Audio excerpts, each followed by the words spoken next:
Hello നമസ്കാരം. കാത്തിരിക്കുന്ന 3 ചിത്രങ്ങളുടെ ഏറ്റവും പ്രധാനപ്പെട്ട OTT അപ്ഡേഷനാണ് ഇന്നൊരു വീഡിയോ ഭാഗത്ത്. വീഡിയോയിലേക്ക് മുൻപ് വീഡിയോ ലൈക്ക് ചെയ്യുക, ചാനൽ സബ്സ്ക്രൈബ് ചെയ്യാൻ വേണ്ടി ശ്രമിക്കുക. വൈശാഖിൻ്റെ സംവിധാനത്തിൽ മമ്മൂട്ടി, രാജീവ് പി ഷെട്ടി, അഞ്ജന ജയപ്രകാശ് എന്നൊക്കെ പ്രധാന കഥാപാത്രങ്ങളായെത്തിയ ടെർബോ എന്ന ചിത്രത്തിന് അതിഗംഭീരമായ വിജയം തന്നെ സ്വന്തമാക്കാൻ വേണ്ടി സാധിച്ചിട്ടുണ്ടായിരുന്നു.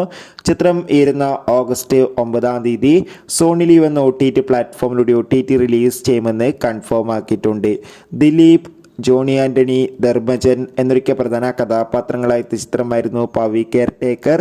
ചിത്രത്തിന് ഒരു ആവറേജ് അഭിപ്രായം സ്വന്തമാക്കാൻ വേണ്ടി സാധിച്ചിട്ടുണ്ടായിരുന്നു.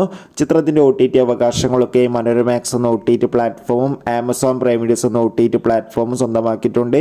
ചിത്രം ജൂലൈ 26 OTT റിലീസ് ചെയ്യുമെന്നാണ് അറിയാൻ വേണ്ടി സാധിച്ചിട്ടുള്ളത്. പൃഥ്വിരാജ്, അമല പോൾ എന്നൊക്കെ പ്രധാന കഥാപാത്രങ്ങളായെത്തിയ ആടുജീവിതം എന്ന ചിത്രം ജൂലൈ മാസം 19 നെറ്റ്ഫ്ലിക്സ് എന്ന OTT പ്ലാറ്റ്ഫോമിലൂടെ OTT റിലീസ് ചെയ്യും.